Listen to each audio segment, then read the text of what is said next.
খুলনা আছে অন্যায় অন্যায় এটা অন্যায় করছেন।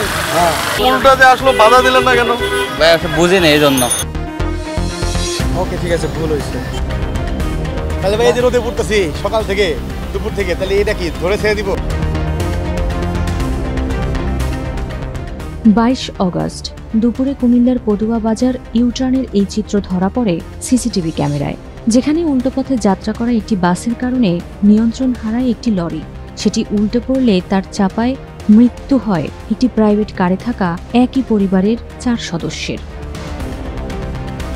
এবার নজর দেওয়া যাক রাজধানীর উত্তরার সড়কে। সম্প্রতি উত্তরার ময়লার মোড় এলাকার সড়কে উল্টো পথে আসা একটি অটোরিকশার সঙ্গে ধাক্কা লেগে ছিটকে পড়েন এক বাইক চালক। দেশের বিভিন্ন সড়কে এভাবে উল্টো পথে চলাচলকারী যানবাহনের কারণে সড়ক দুর্ঘটনায় আহত ও নিহতের সংখ্যা বাড়ছে। অন্যায় করছেন। আইন ভাঙছেন। যাত্রীকে বলেন কেন ভাই? উল্টাতে আসলো, বাধা দিলেন না কেন? ভাই বুঝিনি এই জন্য। বুঝলেন, এটা তো উল্টা রাস্তা। এই ধরনের কিছু দুর্ঘটনার চিত্র নিয়ে চালকদের সঙ্গে কথা বলে টিভিএস মাল্টিমিডিয়া। উল্টো পথে যাতায়াতের কোনো যৌক্তিক কারণ দেখাতে পারেননি তাদের কেউই। দোকানে না খামু তো নাস্তা খাবো তো রাস্তা খাবেন। খুলনা আছে অন্যায় অন্যায় এটা অন্যায় করলেন কেন? আইন আইন আইন মানতে হবে, ঠিক আছে। রাজধানীর ব্যস্ত সড়কগুলোতে উল্টো পথে যাত্রার বেশিরভাগই করে ব্যাটারি ও সিএনজি চালিত অটোরিকশা। দেশের আইনের কোনো তোয়াক্কাই করেন না এসব গাড়ির চালকরা। মোটরসাইকেল চালকদেরও এই আইন ভঙ্গ করতে দেখা যায়। কখনো কখনো সড়ক ছেড়ে ফুটপাতে উঠে যায় সেগুলো। আমার তো আসা যাওয়ার রাস্তা, আমি তো ওখান থেকে ঘুরে নিয়ে যেতাম, গাড়ি আমার চাপাই দিছে। এটা যাওয়ার রাস্তা আপনার? নামাবো তো এই সাইডে। উল্টা আসতে দেখছেন না? এই সাইড যাইলো তো মানুষ। এটা কি যাওয়ার রাস্তা? আপনার তো ঘুরে আসবেন। ওকে ঠিক আছে, ভুল হয়েছে। সবসময় চালকদের ইচ্ছাতেই উল্টো পথে যাত্রা হয় তেমনটি নয়। অনেক সময় যাত্রীদের দাবির পরিপ্রেক্ষিতে এমনটি করতে বাধ্য হন চালকরা। তাহলে ভাই এই যে রোদে পড়তেছি সকাল থেকে দুপুর থেকে, তাহলে এটা কি ধরে ছেড়ে দিব? আর আমি আপনাকে ধরার পরে আমার একটা কথাবার্তা কষ্ট পাইছেন? কষ্ট পাই না। তাহলে আমি আপনাকে মানে গ্যাপে গ্যাপে বুঝে স্যার আপনার এই সমস্যা, আপনার এই করণীয়, কিন্তু উল্টা আসবেন কাগজ ঠিক থাকবেন, এটা আমি কি করবো?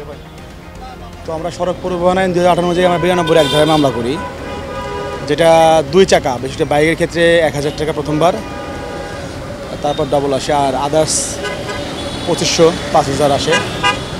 তো দেখা যাচ্ছে একটা গাড়ির সকল কাগজপত্র ঠিক আছে, বাইকে হেলমেটে পরে আছে, কিন্তু সে উল্টা চলে আসছে এবং সে কিন্তু জানে যে এটা উল্টা, সাইনবোর্ড দেওয়া আছে, বা উনি যেহেতু ড্রাইভিং করতেছে, ড্রাইভিং উনি বোঝে উল্টা। আসার পর আমরা ধরা পড়ে, কিন্তু সে না এরকম এক্সকিউজ, বুঝতে পারিনি, মাফ করে দেন, ভুল হয়ে গেছে, কিংবা আদার্স যে সমস্যাগুলো হয়। বিশ্লেষকরা বলছেন, উচ্চগতির সড়কে উল্টো পথে আসা ক্ষীণ ও ধীর গতির এসব যানবাহন এড়াতে প্রায়ই প্রাণঘাতী সংঘর্ষ হয়। চালকদের অনেকেই অপ্রশিক্ষিত, অপ্রাপ্তবয়স্ক বা মৌলিক সড়ক নিরাপত্তা সম্পর্কে কোনো ধারণা নেই। যেই শহরে লেন ব্যবস্থাপনা নাই, ট্রাফিক বা আইন জানেন না আমাদের ড্রাইভাররা, এবং আপনি যখন ভায়োলেশন করবেন তার শাস্তিও মোটা দাগে তেমন একটা হয় না, বিচ্ছিন্নভাবে হয় না যেমন না, কিন্তু ইন জেনারেল অধিকাংশ ভায়োলেশন করলে আপনি পার পাবেন। লেন ব্যবস্থাপনা দরকার, হ্যাঁ, চালকদেরকে ভায়োলেশনের পেনাল্টিগুলো জানানো দরকার। আমরা যারা পথচারী আমাদেরও এডুকেট করে, আমাদেরও ভায়োলেশন করলে কি হবে, সব মিলে কাজ করা উচিত। আমাদের আইন শৃঙ্খলা বাহিনী, পুলিশ বাহিনী, রাষ্ট্রের একটা কি বড় আকারে একটা সংস্কার দরকার এই ক্ষেত্রে, তার ভাবনা এবং তার এক্সিকিউশনের সংস্কার না হলে আইনগুলো কাগজে পড়ে থাকবে, কেউ ডরাবে না, যেটা আমরা বলি সহজে ভয় পাচ্ছে না। তাহলে এই ভয় না পাওয়ার সংস্কৃতিটা আসলে আমাদের মূল চ্যালেঞ্জ। এটাকে অতিক্রম করতে গেলে অবশ্যই আইনের প্রয়োগ দরকার, এবং আইনে যে শাস্তির যে মাত্রাগুলো আছে এটাকে বাড়ানো দরকার। উল্টো পথে চলা যে কোনো গাড়ির বিরুদ্ধে প্রতিদিনই আইনানুগ ব্যবস্থা নেওয়া হচ্ছে বলে জানায় পুলিশ।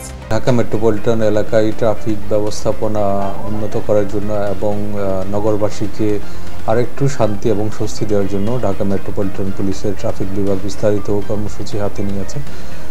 আপনারা জানেন ইতিমধ্যে ট্রাফিক পুলিশ তাদের যে নিয়মিত যে কার্যক্রম সেটা চালিয়ে যাচ্ছে। এখানে সড়কে শৃঙ্খলা ফিরিয়ে আনার জন্য নিয়মিত অভিযান পরিচালনা করা হচ্ছে, বিশেষ করে যেগুলো অবৈধ যানবাহন রাস্তায় চলাচল করছে সেগুলোর বিরুদ্ধে ব্যবস্থা নেওয়া। এর বাইরে বিভিন্ন সময় যেসব যানবাহন মোটরযান আইনের বিভিন্ন অপরাধগুলো করছে তাদের বিরুদ্ধে নিয়মিত মামলা হচ্ছে। উল্টো পথে চলা যানবাহনের ঝুঁকি সম্পর্কে চালক ও যাত্রীদের আরও বেশি সচেতন হতে হবে এবং আইনের কঠোর প্রয়োগ করতে হবে বলে মনে করছেন সংশ্লিষ্টরা।